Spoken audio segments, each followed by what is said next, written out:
So pagpalang oras ng pagbati, ang aking pinapabot sa lahat ng ating mga taga-subaybay, mga minamahal na mga kaibigan na nanonood sa atin pong programang Deep Talks.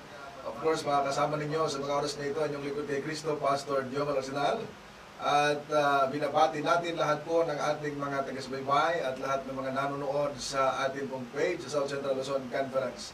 Sa mga oras na ito ay hindi po ako nag-iisa sapagkat kasama po natin ang ating pong Stewardship Director ng SLC, walang iba kundi si Pastor Romel Bautista. Pastor Romel, magandang umaga at bati po kayo. Magandang umaga, Pastor Jomel, at magandang umaga rin sa ating mga tagapanood at tagapakinig. Ngayong umaga ay nagpapasalamat ako na tayo ay nagkasama. Yes. At ito ay tunay na pinagpala ng umaga sapagkat tayo ay mag-uusap tungkol sa napakagandang topiko, Pastor Jomel. Yes, salamat Pastor Romel. Kaya samahan niyo po kami sa isang oras ng ating pag-aaral at napakaganda ng ating pag-aaral mga minamahal ngayong umaga.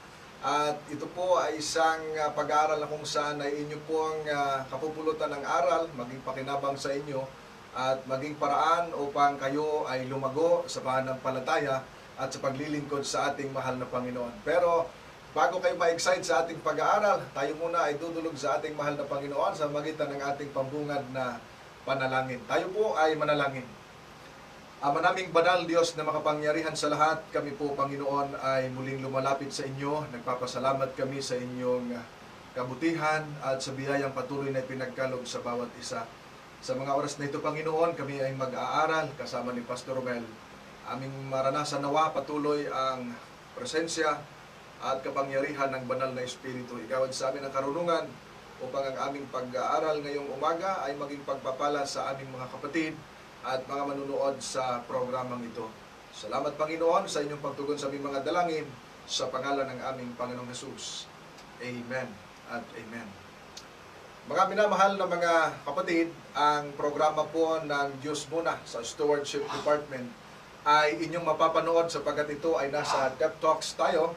Ay mapapanood po ninyo tuwing Huwebes, alas 11 hanggang alas 12 ng tanghali.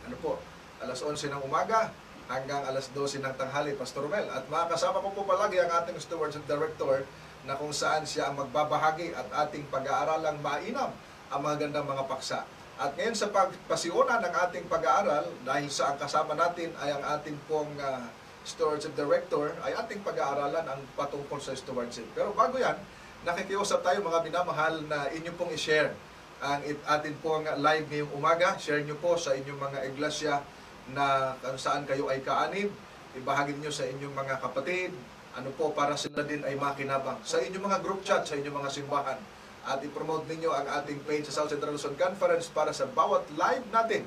Kayo ay maging updated, Pastor Romel. At ma-notify sa bawat live natin. At huwag nyo kalimutang i-follow ang ating page mga minamahal. No? At hindi lamang po ang stewardship ang inyong mapapanood sa South Central Luzon Conference, kundi lahat po ng mga programang maging pakinabang sa bawat isa sa inyo ay ating dadalhin sa inyong mga tahanan, Pastor Romel, sa magitan ng ating online na pag-aaral. At ngayong umaga, mga minamahal, ay napakaganda ng ating pag-aaral tulad ng binanggit ko sa inyo, kasama natin ang Pastor Romel sapagkat pag-aaralan natin ang may kinalaman sa stewardship, Pastor. Kaya nga, para malaman ng ating mga kapatid at ng ating mga taga-subaybay, nais nating ipaalam sa kanila ano ba ang kahulugan o anong ibig sabihin, Pastor Romel, ng salitang stewardship o yung pagiging katiwala. Magandang katanungan yan, Pastor Jomel. Opo. Actually, kapag pinag-usapan kasi stewardship, marahil ang iniisip ng marami, pera yan. It's all about money. Opo. It's all about lahat ng ating mga tinatangkilik. Mm-hmm. Ang stewardship ay naging department dahil lang sa merong tao na inilagay. Merong nagli-lead na inilagay. In fact, ang stewardship, ito'y bahagi na ng ating buhay. Ito'y isang lifestyle. Opo. At ito ay ikinabubuhay natin. Actually, ang stewardship ay isang bahagi ng iyong buhay, Pastor Jomel. At aking pinangangalagaan ang lahat ng mga bagay. Ito'y aral na nanggaling sa banal na kasulatan. Hindi ito basta lang departamento. Ayun. So salamat, Pastor Romel. So nakita natin ang kahalagahan ng stewardship, yung pagiging katiwala, sapagkat pinangangalagaan natin yung mga ipinagkaloob ng Panginoon at lahat ng kanyang mga nilikha. dahil sa tayo ay nasa stewardship na usapin o pagiging katiwala, bilang stewardship department, Pastor Romel, ay nais nating ipaalam sa kanila kung ano ang pinakamisyon nito sa ikalalago at para malaman ng mga kapatid nating nanonood ngayon, ano ang pinakamisyon ng ating stewardship department? Ang pinakamaganda, una, Mhm. actually merong 4 tayong pag-uusapan dito. Ayon. 4 Opo. na misyon. Mhm. Ang pinakauna dito ay upang ipakilala Mhm. ang Panginoon bilang siya ay, upang ipakilala si Kristo Mhm. bilang siya ang Panginoon ng ating buhay. Ayun. So, napakaganda yung una, ano? Oo. Ang unang rason ng bilang misyon, ano po, ng stewardship department ay upang ipakilala ang pagkapanginoon Yeah. ng ating Panginoong Hesukristo. Abay, napakagandang punto niyan, Pastor Mel, dahil yung ating mga kapatid, para makita nila yung kahalagahang makilala ang ating Panginoong Hesus bilang Panginoon nila at Panginoon natin. Ngayon, bakit dapat nating malaman at makilala at kilalanin ang ating Panginoong Hesus bilang Panginoon, Pastor? Ating alalahanin, mga kaibigan, ng ating Panginoong Hesus ang siyang pundasyon. Mhm. Siya ang nagmula ng Mhm. lahat ng mga bagay. At- Siya ang naglikha Yes. ng lahat ng mga ito. Opo. So maliwanag pala, ano, Pastor, na sa Kanya nagmula ang lahat ng mga Yeah. bagay. Siya ang pundasyon Mhm. at pinagmula ng lahat ng nakikita natin. Kung kaya ay ipinaalala sa atin na siya ang manlilikha. Mhm. Ayun. Nararapat lamang, Pastor, Opo. na ituro tayo Mhm.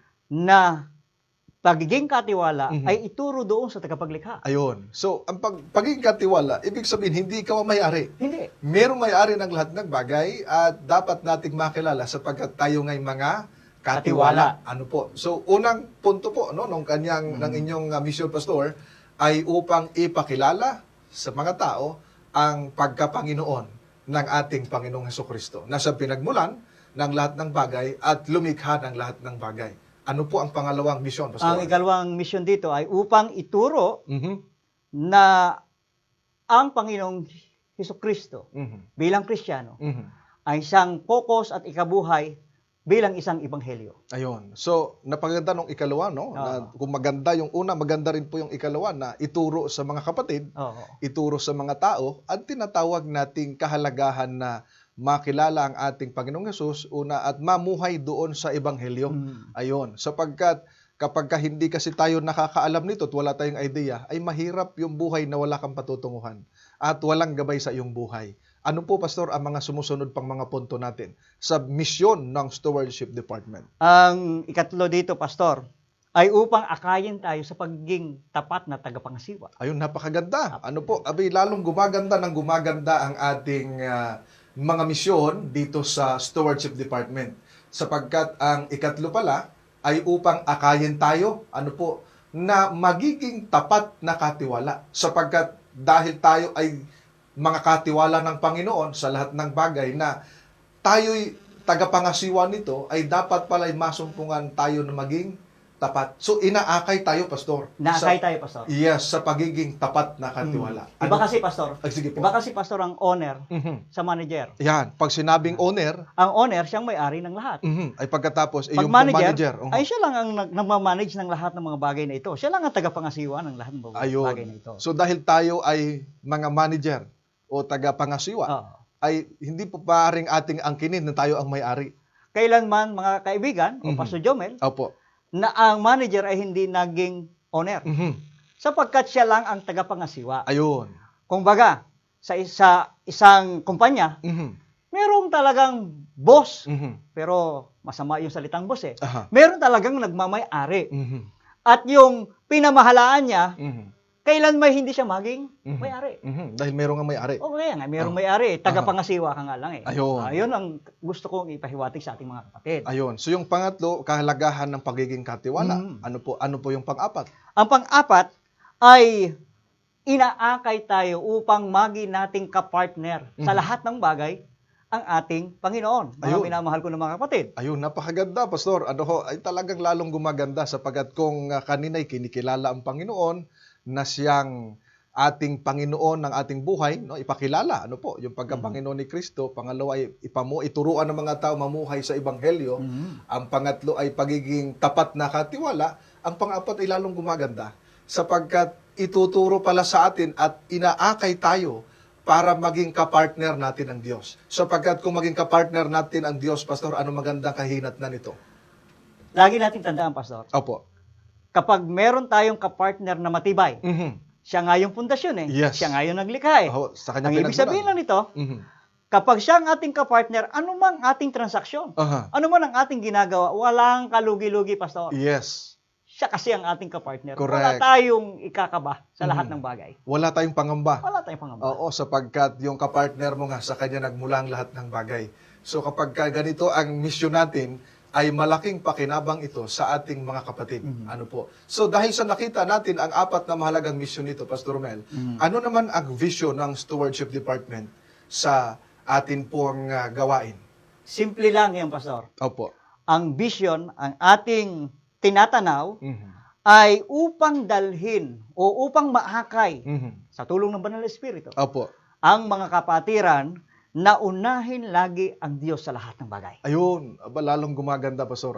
Kung nakita natin ang apat na magandang punto sa misyon, ay dito naman sa vision naman, ay ipinaunawa sa atin at ipakita na nandun yung tinatawag natin God first. God first. Sapagkat dito sa ating detox, meron nakalagay yan, God first, mga minamahal. At ipinaalala sa atin, Diyos pala una. Diyos muna. Kaya nga, magiging segment ng ating series sa tuwing Webes, ay Diyos muna. Opo. Bakit? Sapagkat laging una ang Diyos. Kapag inuuna natin ang Diyos, Pastor Mel, ano ang magandang kahinatnan nito? Siyempre, babalik tayo ulit doon sa very foundation, doon sa pundasyon, di ba? Yes, opo.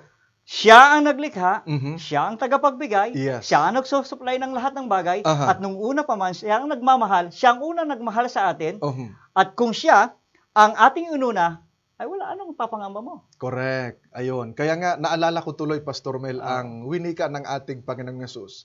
Siguro, familiar na sa ating mga kapatid at mga nanonood, yung nasa Mateo 6:33, na ang wika ng ating Panginoong Yesus sa English ay, Seek ye first the kingdom of God and His righteousness, and all these things shall be added unto you. So, ipinaalala sa atin, kapag inuna mo pala ang Panginoon, maganda yung punto mo kanina, ha? Sapagkat sinabi mo, kapag ang partner mo yung Panginoon, walang lugi. Walang lugi.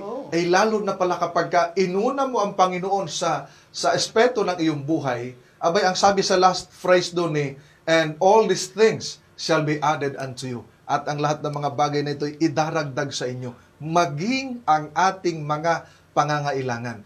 Pastor, nagustuhan ko yung iyong sinabi doon sa Seek ye first. Yes. Di ba? Mga kapatid, mga kaibigan, marami na ang unang inuuna ay yung mga bagay na pwedeng idagdag sa kanya. Pero ang pinaka pundasyon ng lahat ng bagay ay dapat siyang ating unahin sapagkat kung sa yan yung bodega Unahin mo yung bodega. Unahin mo yung tagapag-supply. Wag kang titingin doon sa mga isusupply. Kasi mapipil ka, Pastor. Pag yun ang doon tayo nakapokus. Correct. So mabibigo lamang tayo sapagkat hindi yun ang pinagmulan Pero kung unahin natin ang Panginoon, kaya nga ang ating tema, God first. Diyos muna, mga minamahal. Sa lahat ng aspeto ng ating buhay, kapag Diyos ang inuuna, ay talagang nakita natin, anuman ang iyong pangangailangan ay idaragdag sa iyo. May ang ganda, mga minamahal na mga suking taga-subaybay. Kung meron tayong misyon, may vision sa Stewardship Department, meron ding philosophy, Pastor. At ang philosophy na ito ay ipapahayag sa atin ni Pastor Mel. Siyempre, napakaganda rin ang filosofiya, Pastor. Opo. Okay. Ang lahat ko, ang lahat ko. Ang lahat ng sa akin. Lahat ng sa akin. Bilang tugon. Sa lahat ng meron ang Diyos. Aba, ang ganda, no? Diba? So, ang ganda, mga minamahal, yung palang ang lahat ng sa akin ay response o tugon ng lahat ng sa Diyos.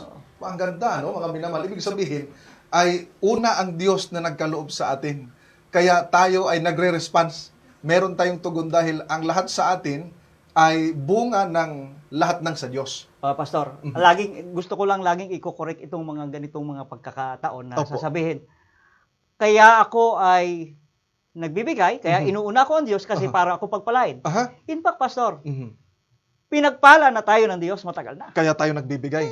Kaya naririyan. Bunga yan ang pasasalamat mo. Correct. Nandiyan Yes, yung grateful mo, pagiging grateful mo sa Panginoon, ipinaalala pala sa atin, yung pagkakaloob mo sa Diyos, ay hindi para ikaw ay pagpalain.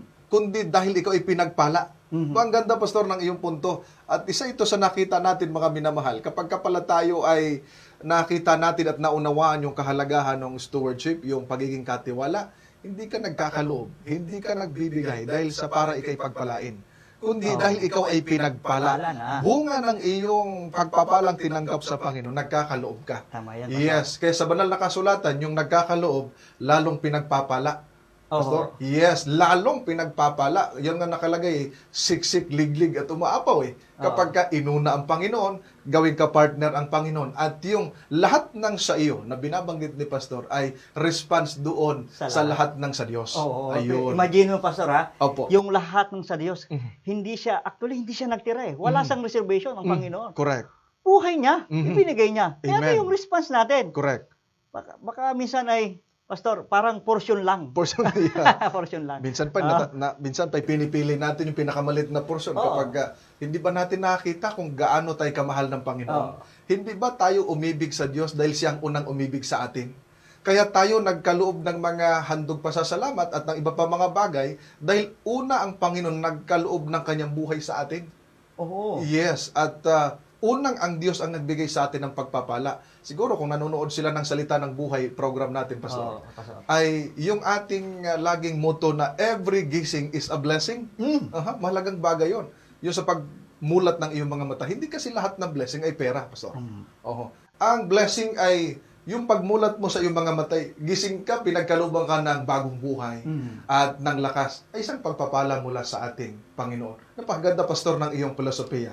Dito sa pag-aaral natin, Pastor, na tinatawag nating pagiging katiwala, ano ang mga biblical principles o mga basihan mula sa banal na kasulatan para makita natin ang lalong lumiliwanag na kahalagahan ng pagiging katiwala? Dahil nga ang stewardship ay aral na galing sa banal na kasulatan, dapat makikita natin ang basihan. Yes. Pero nais ko munang basahin natin yung binabanggit doon sa isang kataga o doon sa mga kataga na naroroon sa isang aral na fundamental. Okay. Ating babasahin, Pastor. Opo. Ang wika po dito, mga minamahal, sa mga katagang ating mababanggit ay ganito sa Fundamental Belief number 21. Number 21. Sa Tagalog po ay ganito ang ating mababasa. Tayo ay mga tagapangasiwa ng Diyos. Ba maliwanag, ano? Na pinagkakatiwalaan niya ng panahon at mga oportunidad. Ba ang ganda? Kakayahan at ng ating mga tinatangkilik. Ba ang ganda, ano, mga minamahal? At ang mga pagpapala ng lupa at ng mga yaman nito. May pananagutan tayo sa Kanya para sa wastong paggamit nito. Kinikilala natin ang pagmamayari ng Diyos sa pamamagitan ng tapat na paglilingkod sa Kanya at sa ating kapwa-tao, at sa pamamagitan ng pagbabalik ng ikapo at pagbibigay ng mga handog para sa pagpapahayag ng Kanyang ebanghelyo at suporta sa Kanyang simbahan. Ang pagiging tagapangasiwa ay isang pribilehiyo na ibinigay sa atin ng Diyos para sa pag-aalaga sa pag-ibig at sa tagumpay laban sa kasakiman at pagiging sakim. Ang panghuli, ang mga tagapangasiwa ay nagagalak sa mga pagpapalang dumarating sa iba't ibang pamamaraan at resulta o bunga sa kanilang katapatan. Yun po, Pastor, ang napakagandang ipinahayag. Pastor, napakaganda yung pagkakabasa ni Pastor. At kung inyong ninamnam yung mga salita at nakita doon, di ba? Na ipinahayag sa screen. Ipinahayag. Talagang kompleto, Ricardo. Yes. Ang tagapangasiwa, ang stewardship. Opo. Ngayon, Pastor, ay siyempre, hindi yan magiging aktual kung wala tayong basihan sa banal na kasulatan. Correct. Kaya, kung bakit ito nasulat, nung tagapagsulat nito, kung bakit ito naibuod, ay nasusulat sa Genesis 1:26 hanggang 28. Maging doon sa Genesis 2:15. Ating tingnan, Pastor. Sige, ilagay natin sa screen. Yung pong napakagandang kapahayagan na maunawaan nila anong klaseng tagapangasiwa tayo bilang mga katiwala ng ating Panginoon. So ayon po sa aklat ng Genesis Kapitulo 1, mga versikulo 26 hanggang 27, ganito po ang ating mababasa.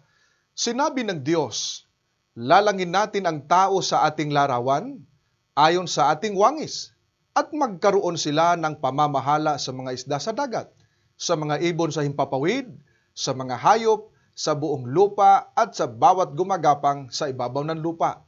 Talatang 27. Sabi po sa verse 27, kaya't nilalang ng Diyos ang tao ayon sa kanyang sariling larawan.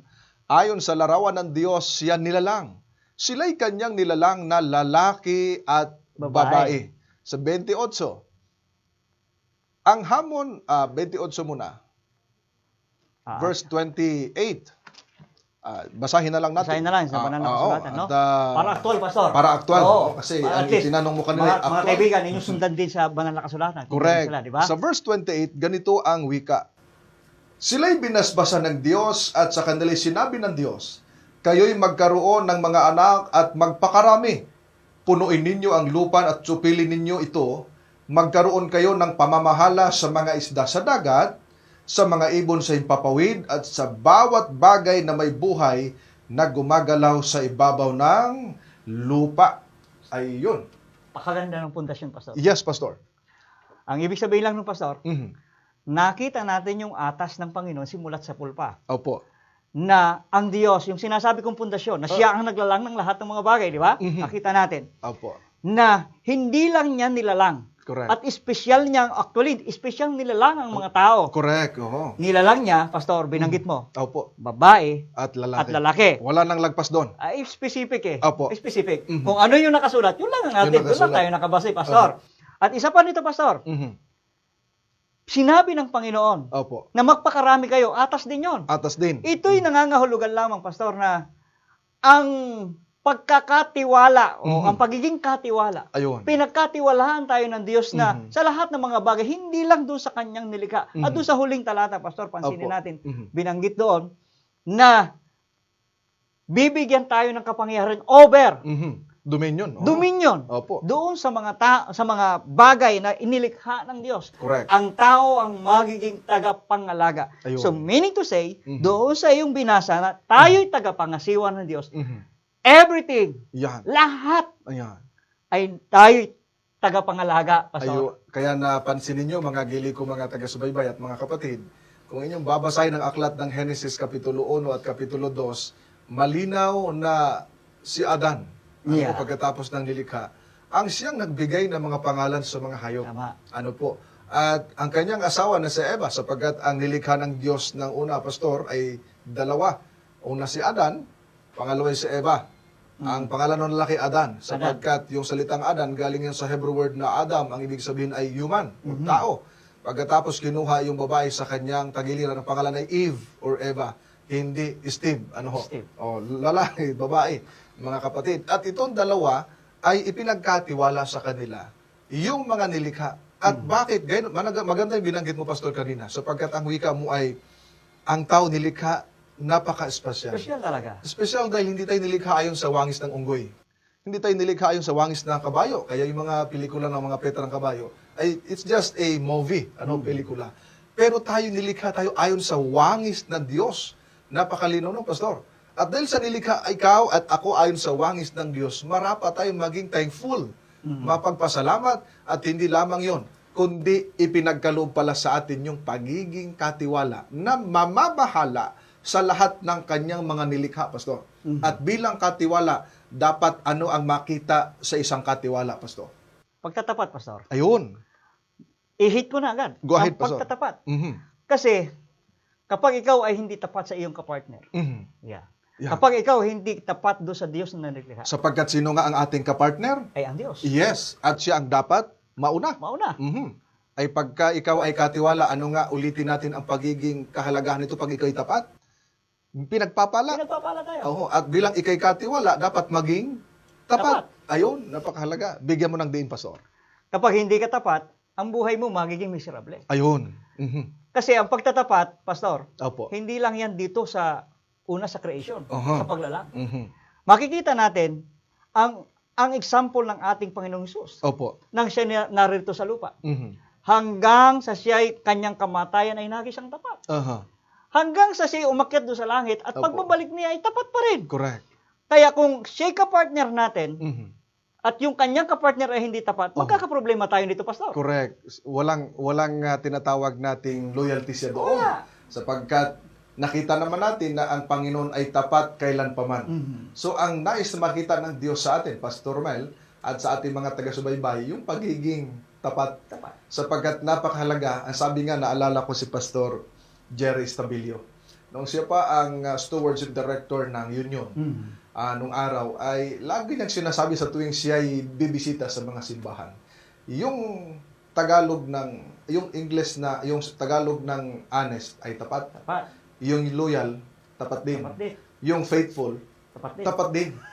Pareho? Lahat eh. Oo. Ay, yung tapat, pag binaligtad mo ng basa, tapat pa rin, Pastor? Tapat pa rin. Abay, talaga naman, yun pala ang gusto ng Panginoon. Yeah. Na ikaw na kanyang pinagkatiwalaan, na dapat mamahala, ay mahalaga na makita ang katapatan. Pastor, ano kaya ang pinakahamon na kinakaharap sa ating panahon ngayon? Dahil nakita naman natin ang ating palibot ng pagtuturo ng pagiging katiwala, sapagkat hindi ngayon naunawaan noon ng ating mga kapatid. Kaya salamat sa ganitong programa na maipaabot natin sa kanilang mga tahanan ang kahalagahan ng pagiging tapat. Anong hamon dito, Pastor? Sa pagtuturo ng pagiging tapat. Malaki ang hamon diyan, Pastor. Sige nga, ipahayag mo, Pastor. Pero ang ating kinaharap, Pastor, kasi bilang mga manggagawa Opo. o kaya bilang tagapagturo o maging mga disciple o member Opo. ng Panginoon, dahilan tayo nagtuturo ng pagiging tapat na katiwala, Opo. ay una makita muna sa ating sarili ang pagtatapat. Napakahalaga nun. Kasi kung hindi tayo tapat, Oho. hindi tayo pwedeng magturo sa ating mga kapatid. Correct. Sa ating mga anak, hindi pwede mong ituro, mga kapatid, ang bagay na hindi mo ginagawa Yes. sa iyong mga anak. Yung pinapractice mo. Kung ano yung nakikita sa iyo ng mga anak, yun ang ginagawa dapat nila. nakikita sa iyo, makikita sa iyo. Mhm. At alam mo, Pastor, mayroon ditong nakasulat. Opo, sige nga. Tingnan natin ha. Mhm. Sangayon doon sa isang tala, Opo. ang sabi dito, ang hamon ay hindi gaanong nakatuon na kung ano ang itinuturo. O seminar o hindi ano yun eh. Hindi Apo. yun yung mga seminar. Yes po. Kundi kung paano mo ito ituturo. Dahilan nga, kung itong itinuturo mo, hindi mo inilalakad, Pastor. O ako, hindi ko inilalakad, maging kayo. Opo. Napakahirap talaga magturo. Mahirap mag-akay ang bulag sa kapwa bulag. Ayun. Di ba, Pastor? Upang malinang ang isang pamumuhay ng katapatan sa lahat ng aspeto ng buhay, sa lahat ng kalagayan, at karanasan na maaring dumating sa ating buhay Kristiyano. At alam nyo, ang mga buhay natin, pinipilit natin, sinisikap, not pinipilit, sinisikap natin na maging tapat. At hindi mo yun magagawa kung wala ang banal na Espiritu, kung wala ang Kristo sa ating buhay. Yes. Kaya doon sa Timoteo, Pastor, pakibasa. Sige nga, lagay natin sa screen ang nasa aklat ng unang Timoteo, Kapitulo 6, ang mga bersikulo 18 hanggang 19. Ganito po ang wika. Dapat silang gumawa ng mabuti, maging mayaman sa mabubuting gawa, bukas ang palad at handang mamahagi. Tuloy natin ang basa sa 19. Sa gayoy magtitipon sila para sa kanilang sarili ng isang mabuting saligan para sa hinaharap upang sila'y makapanghawak sa tunay na buhay. Ang ganda, Pastor. Kahalaga, Pastor, yan. Yes. Kung hindi ka tapat, hindi mo makikita yung realistic na pagiging, yung tunay na buhay natin. Dapat, Correct. Yes. should be. At doon, Pastor, sa iyo, binanggit, napakaganda nung iyong ipinaalala sa atin na bilang isang katiwala, dapat makita, bago mo ituro, makita mo na sa buhay. Tama. Dahil ang Panginoong Jesus, nag-iwan siya sa atin ng napakagandang halimbawa. Tulad nung mababasa natin, kahit wala na po sa screen, kayo na lang po ang babasa, mga minamahal. Sa aklat ng 1 Pedro, Kapitulo 2, versikulo 21, ipinaalala sa atin ang Panginoong Jesus ay nagdusa, alang-alang sa atin, na siya nag-iwan ng halimbawa upang sundin natin ang kanyang mga yapak. Isa, mga minamahal, sa napakagandang iniwan ng Panginoong Jesus, yung halimbawa. The Lord Jesus Christ is our perfect example. Nung isang tinatawag nating perfect na halimbawa para sundan natin.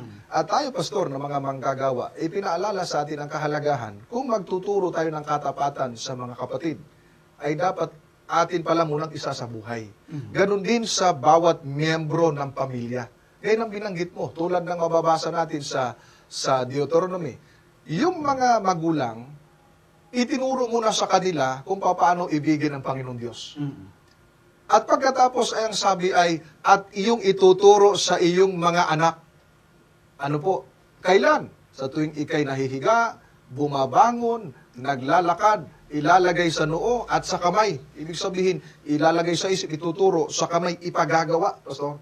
At ito pala, nagsimula din sa mga magulang. So, kahalagahan pala, Pastor, yung pagtatapat.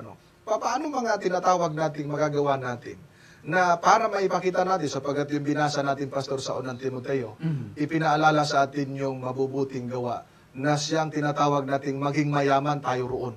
Ano po? Ano kaya ang magandang bagay na pwede natin maipahayag sa kanila na maging mabuting halimbawa ang isang lingkod?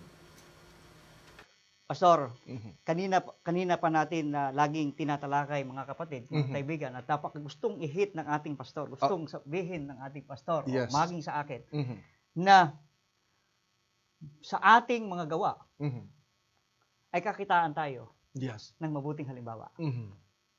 At alam nyo, ang kagandahan nitong stewardship, ang pagiging katiwala, Opo. sabi nga dito ay isang pribilehiyo Ayun.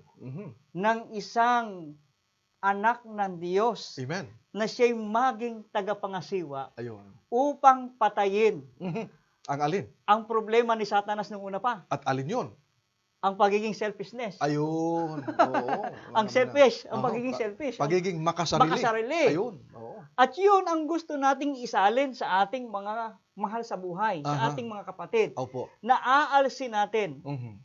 Ang panal ng Espiritu, siyempre, yung mag-aalis. Yes. Siyempre. Oo. Naturuan sila na pag ikaw ay nagtatapat at nagiging kang halimbawa, Opo. doon sa lahing yon, Mhm. pinapatay mo ang pagiging makasarili. Ayun. Sapagkat napakaganda ng iyong binabanggit, Pastor. Malinaw mga gili ko, mga kapatid at mga taga-subaybay, na doon pala sa pagtuturo ng Panginoon sa atin, ang pagiging tapat, inaalis yung pagiging makasarili. Kaya nga, yung pagiging katiwala ay isang pribilehiyo. Dahil hindi lahat ay pwedeng pagkatiwalaan. Dahil mahalaga sa isang katiwala ay makita ang pagiging tapat, pagiging, of course, mapagkakatiwalaan, maasahan ka yung salitang trustworthy, Pastor. Mahalaga yun na ikay maaasahan sa mga bagay na ipinagkatiwala sa iyo. So, mga minamahal, ang pagiging katiwala ay isang pribilehiyo. Ano po? Dahil ang wika ng Pastor Romel ay pinapatay ang isang tinatawag nating bahagi, ang tawag nun ay pagiging makasarili, mga minamahal. Ano ho? Napakaganda. Kaya nga, dito, Pastor, ay makita natin, ano po, sa pagtuturo natin. Ano kaya ang pinakamagandang gawin o yung mga stewardship education na pwede nating maipahayag sa mga kapatid para sila din ay lalong matuto at lumago sa pagkakilala bilang katiwala? Mahalaga yung tanong ni Pastor Jomel. Kayo mga kapatid, yayamang ito yung departamento, Pastor. Yes. Hindi lang departamento. At gusto kong ipagdiinan na ito yung lifestyle natin. Lifestyle. Estilo ng ating buhay. Ibig sabihin ay ito yung kinabubuhay natin. Kinabubuhay na natin. Opo. Oo. Marami tayong mga series na tayo pumupunta sa mga iglesia. Opo, at anong ginagawa pag pumupunta sa mga simbahan? Tayo ay nagtuturo ng tama at upang ma-exercise, Opo.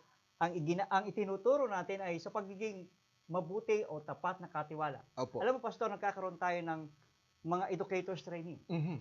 Nagkakaroon tayo ng pagtuturo sa mga kapatid na gamitin ang lakas, gamitin ang lahat ng resources. Yes. Hindi lang mga pera, hindi lang iyon.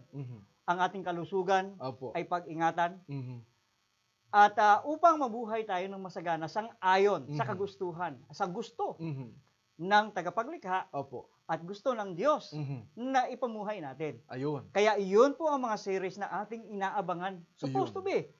Na kami po ay pumupunta, ulitin ko po, nagtitrain po tayo sa ating mga leaders. Ang inyong pong lingkod, kasama ng ilang pong mga direktor, si Pastor Jumil nga, nakakasama ko yan, di ba? Na tayo po ay hindi papayag na hindi natin magawa Correct. yung bagay na inaatas sa atin ng Panginoon. Opo. Sapagkat maliwanag po na binabanggit, lalo na doon sa sulat ng isang mapuritong manunulat, si Ellen White. Ano po ang sabi doon? Nagkakamali tayo, Pastor. Opo. ang mga leader ay nagkakamali at nagkakasala Mhm. kapag hindi tinuruan at tinrain. Ayun, sinasanay dapat. Sinasanay talaga dapat ang Opo. ating mga kapatid. Oho. Kaya napakahalaga mga minamahal. At Pastor, bago natin ito patuloy na pagdiinan pa, dahil may oras pa naman tayo. Ayan. Ay, Opo. yung binabanggit ninyong pagtuturo, napakahalaga, mga yung minamahal. pagtuturo At Pastor, ba bago ay natin doon ito lamang sa mga patuloy na leaders o pagdiinan, kasama po may ang oras buong pa naman. kaanib ng iglesia? Ayan. Ay, Opo. yung binabanggit ninyong pagtuturo para maliwanag Siyempre, sa pagtuturo ba lahat ay yan doon lamang sa mga dapat leaders natin. o kasama Lahat po yan ay ang dapat buong tuturuan kaanib natin. ng Kasi iglesia? hindi lang Ay, specific tayo. Yung binabanggit sapagat ang katiwala, ang Siyempre, katiwala ay lahat kailangan yan sumaling sa mga dapat leaders tuturuan o natin. kasama Lahat po yan ay ang dapat buong tuturuan. kaanib Ang ng pagiging iglesia. katiwala ay specific tayo. Sapagat ang katiwala, Siyempre, katiwala ay lahat yan. Kasi ang una, ang pagiging katiwala ay specific tayo. sapagat ang katiwala, Siyempre, kasi ang una, ang pagiging katiwala ay kumplay naman siya. sapagat ang katiwala, Siyempre, kasi Upang Sila din. sila rin naman Oho. ay makinabang para yung discipleship natin na Oho. binabanggit Opo. ay malinang. Oho. Yan kasi ang ating ang atas sa atin ng Panginoon Opo. na tayong lahat ay makisangkot sa mga itong gawain. Mhm. At isa pa ang kahalagaan nito, Pastor, nakasulat din sa 1 Corinto 4 ang talatay 12. Opo. Ano po? Ano po ang Talatay 2. talatay 1 hanggang 2. Opo. 1 hanggang 2. Ganito ang ating mababasa sa unang Korinto, Kapitulo 4, ang mga bersikulo tuloy 1 at 2, kaya't ituring ninyo kami bilang mga lingkod ni Kristo at mga katiwala ng mga hiwaga ng Diyos. Talatang 2, sabi po sa verse 2. Nawala ang talatang 2. Tuloy natin dito sa versikulo 2. Bukod dito, kailangan sa mga katiwala na sila ay matagpuang tapat. Ayun. Nakita mo na naman yung paborito natin Ang keyword, liwanag. no? Oo. Maliwanag, no? Opo. Oo. Kapag pala ikaw ay ganun yung kahalaga, Opo. Pastor, Mhm.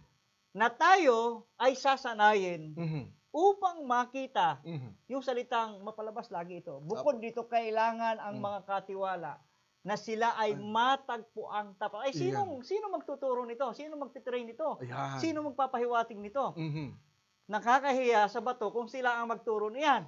Kaya mga kapatid diyan sa inyo sa ating lokal na iglesia, Opo. matapos ninyong malaman ang lahat ng mga bagay nito. Mhm. At alam niyo kung bakit ito'y pinaulit-ulit. Opo. Hindi ko man sinasabi, maganda, mabuti ang lahat ng mga departamento, Pastor. Mhm. Kaya nga, DepTalk to eh. Deep Di ba? talk, yes. Oo, pinag-uusapan Deep talk, natin. ibig sabihin, we're talking about departments. Departments. Oo. Na lahat ng mga kami nagkakaisa, nagkakaisa, Opo. doon sa salitang Tapat. tapat. Ayan. So, napakahalaga mga minamahal. Nakita natin yung napakagandang punto rito. Hindi ko mga kapatid at mga taga-subaybay na ituturo doon una sa mga leaders para yung mga leaders ang magtuturo sa mga kapatid ng pagiging disciple. Ano po? At mahalaga yon mga binamahal para ang bawat isa kasi hindi magawa yan na nag-iisang director. Ano po mga binamahal? Kaya minsan ay natatap po kami para ay makatulong. Ano po? Na sila po ay maturuan, masanay. At kapag sila ay nasanay na at naturuan na-educate na, kaya meron tayong tinatawag na educators training, sapagkat tinuturuan pala sila, mga minamahal, kung paano magiging mabuting katiwala at tapat na katiwala.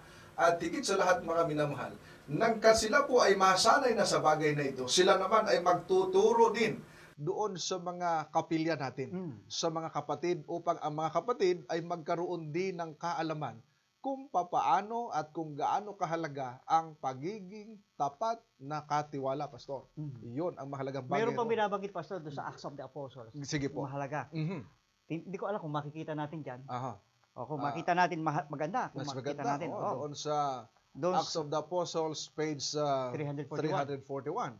Ang sabi po ay ganito. Isang mabigat na responsibilidad ang nakasalalay sa mga ministro na iharap sa mga simbahan ang mga pangangailangan ng gawain o gawain ng Diyos at naturuan sila na maging mapagbigay. Ayan, Pastor. Aba, maganda, no? Maliwanag yan, mabigat. Maliwanag. Pastor, pag sinabi mo dito ministro, Mhm. hindi lang yung literal na ministro. Correct. Oo. Mhm. Kasi tayo, tinawagan upang mag-minister sa lahat, di ba? Opo. maging kayo mga leader, maging kayo diyan sa iglesia, Aha. isang mabigat ng responsibilidad. Opo. Pero bagamat mabigat na responsibilidad, privilege. Yan. Di Oh. ba? Yan, pribilehiyo. Bagaman ito'y isang mabigat na responsibility, ay isang privilege naman Yeah. sa isang manggagawa. Oo. Ano po? Pero ang maganda nung itinuturo Oo. maging mapagbigay. Mapagbigay. Alam nyo, sa banal na kasulatan, maliwanag yun sa 11:24 at 25 ng Kawikaan. Yung mga mapagbigay ay hindi pinagkukulang. Mhm. Yung mga generous people, alam nyo mga minamahal, ipinaalala doon ay isa itong tinatawag nating karanasan na lalo, masarap kasi pastor, yung nagbibigay ka na masaya. Maganda yan. Oo, yung bang hindi ka napipilitan, kasi pag napipilitan, masama ang loob mo Pag napipilitan, marami ka mga murmuring sa iyong isipan, sa iyong puso, pero kapag ikay nagbibigay na masaya, nagbibigay ka na out of your gratefulness sa ating Panginoon, may lalong pinagpapala ng Panginoon, pastor. Sa mga susunod na mga panahon, mapag-uusapan natin yan, Pastor. Yes. No, ano yung oo. mga bagay na ikasisiya ng puso ng Correct. Panginoon Aho. sa ating pagbibigay. Opo. Pero maganda yung tinanong, Yes. sinabi mo, Pastor. Napakaganda. Oh, dahil may narinig din tayo ng mga tinatawag nating phrases, pastor, na ang nakalagay ay tapat na katiwala, Oo. daluyan ng pagpapala. Ano kaya magandang implikasyon na ito na kapag ikay tapat na katiwala, daluyan ng pagpapala? Ating basahin muna yung Hebreo Aba? Oo. 13:16 Aha. para atin Makita, makita. kung gaano kaganda Sabi yung dito, sinasabi. Aba. Hebreo Kapitulo 13, ang versikulo'y 16, ganito ang wika. Huwag ninyong kaliligtaan ang paggawa ng mabuti at ang pamamahagi, ganda. sapagkat ang Diyos ay nalulugod sa gayong handog. Ayan. Aba, ang ganda pala. Meron pala ang Diyos na kinaluluguran. Ay, ano yung mga bagay na yon? Paggawa ng mabuti Correct. at Ano pamamahagi. Mhm. Oo. pa? Opo. At sang-ayon pa doon sa kasi marami nagsasabi, Pastor, na Aha.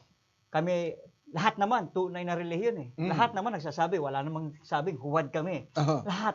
Aha. Pero, sa tunay na relihiyon, Opo. merong binabanggit doon. Mhm. Ano ang binabanggit doon, Pastor? Sa tunay na relihiyon. Oo. Aba, maganda kasi Oo. meron palang tunay. Santiago mga- 1:27. Yes, ang wika po'y ganito. Ang dalisay na relihiyon. Ba, dalisay ha? Dalisay, oh. Opo. At walang dungis sa harapan ng ating Diyos at Ama ay ito.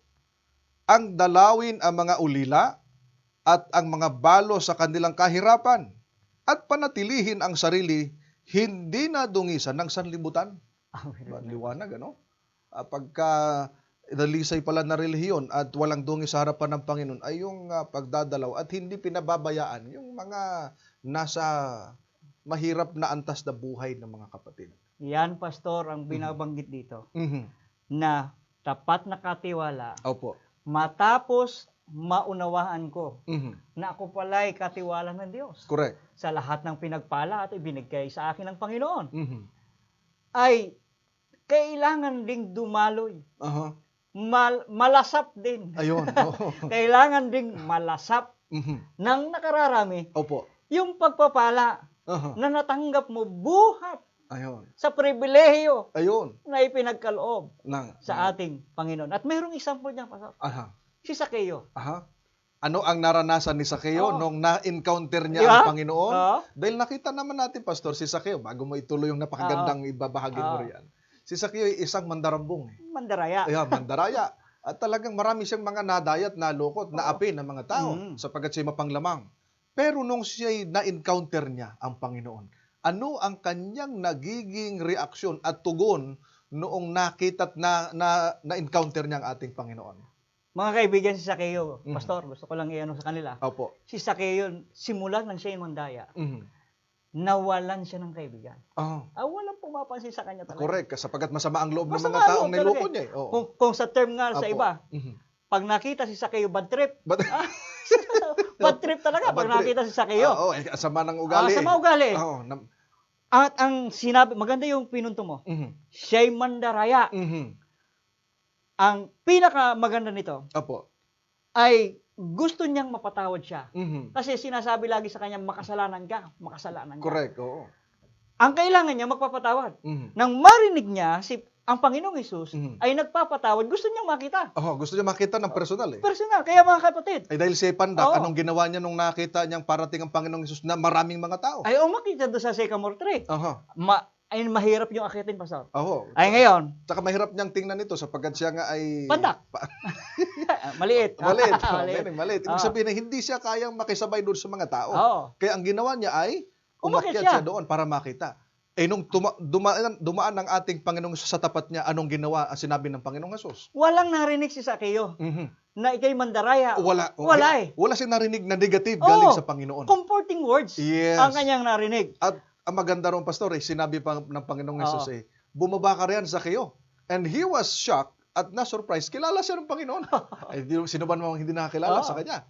At ang sabi ng Panginoon, doon ako kakain sa iyong bahay. Sa sobrang tuwa niya, hindi ko alam kung tumalon Talagang sa sobrang tuwa ay na-encounter niya ang Panginoon doon sa Oo. kanilang bahay. Ano ang kanyang sinabi, winika, bago tayo magtapos at ang oras natin wala na pala. Oo.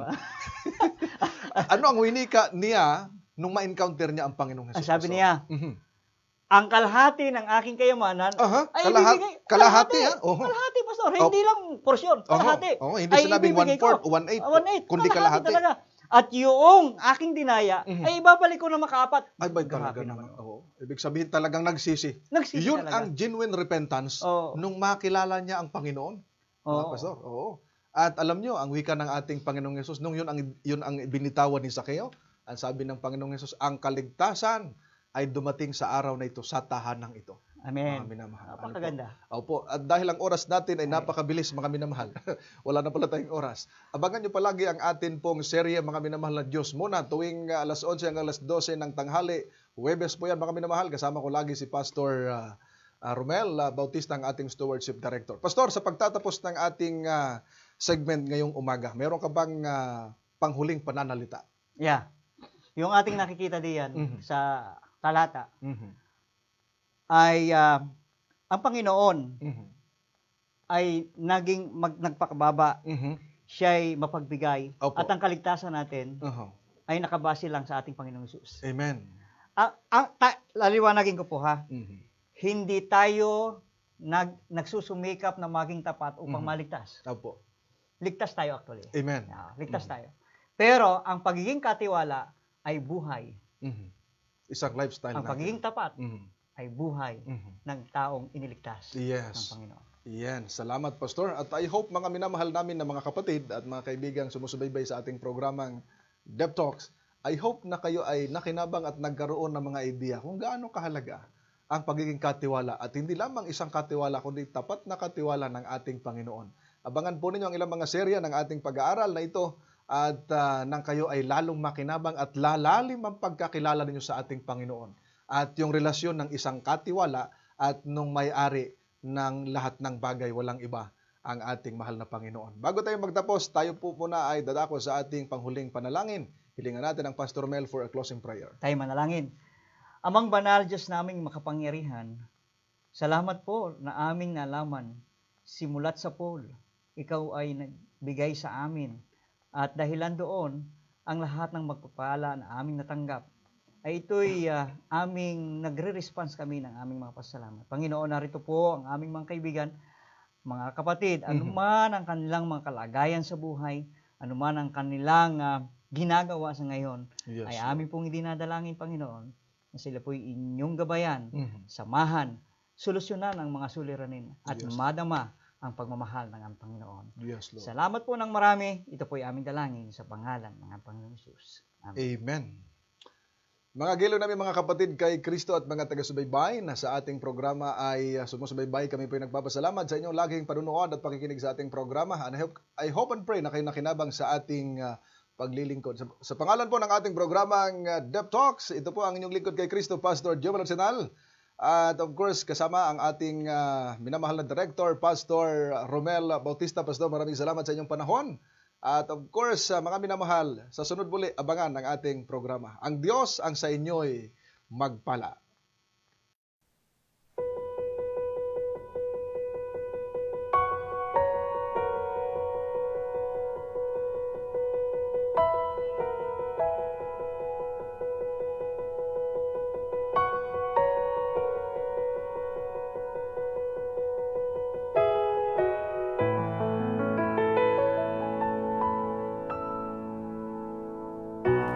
When I look into your face, All I see is endless grace.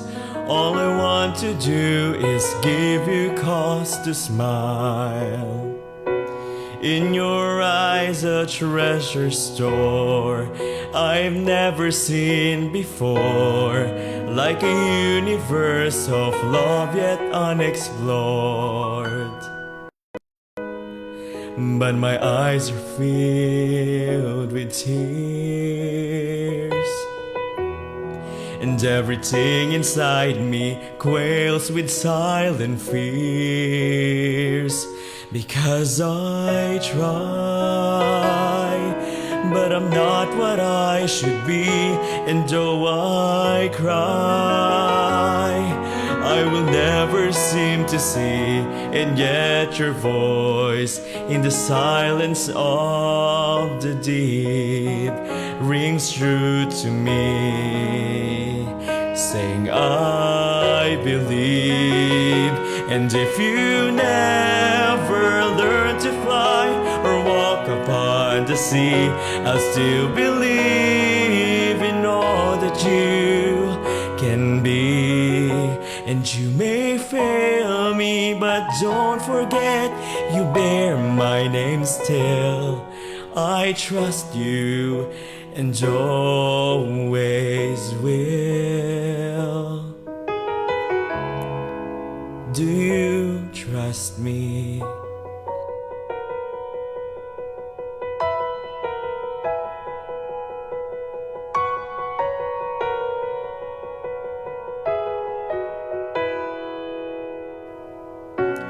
Then my tears are wiped away. In perfect confidence I say, all I want to do is give you cause to smile. In your eyes a treasure store I've never seen before, like a universe of love yet unexplored. Now I know I'm in your heart, and neither death nor hell can tear us two apart. And I might never learn to fly or walk upon the sea, yet you believe in all that you can be. You never fail me in darkest night, you bear your signet still. I trust you and always will. I trust you and always will. But you're not even satisfied at this. You cannot rest, you will not miss. Your plan is not fulfilled until I'm safe at home with you. You spilled your blood to make me free. You'll make me all I'm supposed to be. And ever and forever when I see your face, I'll sing your grace. And then I'll know I've learned to fly or walk upon the sea. 'Cause you believe in all that I could be. And never fail me in heaven bright, you bear your signet still. I trust you and always will. I trust you and always will.